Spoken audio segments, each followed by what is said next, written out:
All right, guys. So where is Bitcoin and gold and stocks in general headed? Well, we would have to look at the Federal Reserve because depending on what they do, what decision they make, that's how the stock market or Bitcoin is to perform.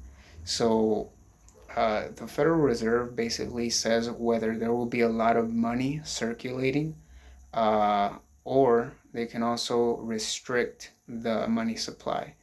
If they restrict the money supply, there will be less money going from hand to hand. So people will normally, they'll intuitively spend less since there's less money going around, less loans being given by the banks. Um, so And in turn, there will also be less money flowing into Bitcoin and other things like real estate, cars, houses, etc.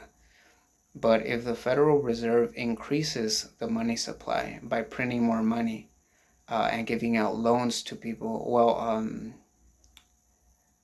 not giving out loans, but the banks would, the independent banks would be giving out more loans.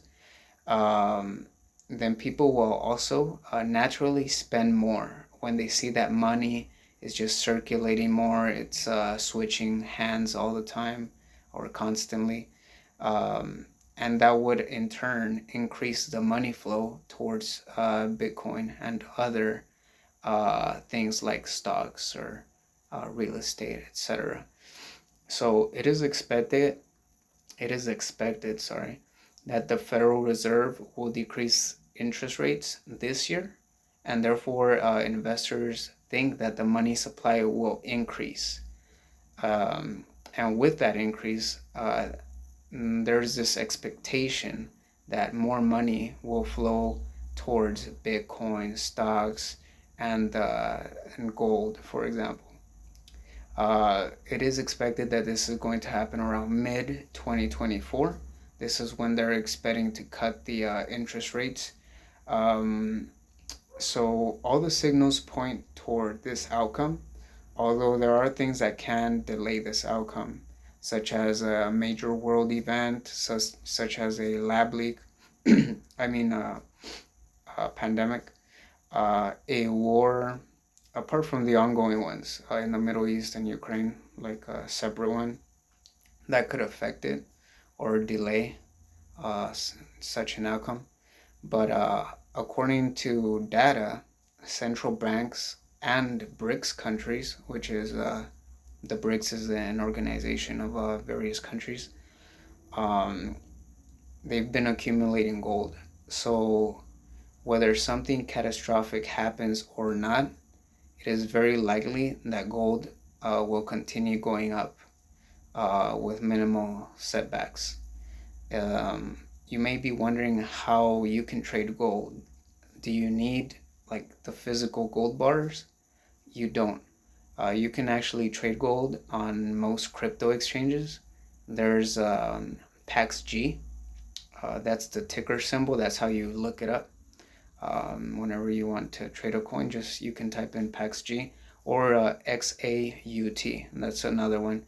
But the XAUT, that one is that one's part of Tether, and Tether is known for freezing people's accounts, whether they had a good valid reasoning behind it, sorry, whether they had a good valid reason behind the freezing of someone's assets.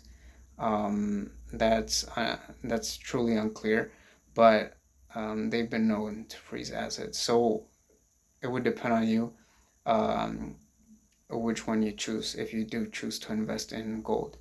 So the big takeaway here is if things continue trending the same way they are now, then BTC would most likely hit a new all-time high this year. Um, Stocks usually are correlated with crypto, so if crypto is high, stocks will also be high. So in regards to gold, it is expected that it'll continue going up regardless of what the Federal Reserve decides. Um, Also, wars or pandemics that may happen, any of that, gold is still set to perform well this year. We also have to keep in mind, though, that usually when everyone expects something to happen, usually it doesn't happen, or the complete opposite happens. So there is that probability. There's always that probability. But anyway, yeah, invest with a strategy, and thank you for watching.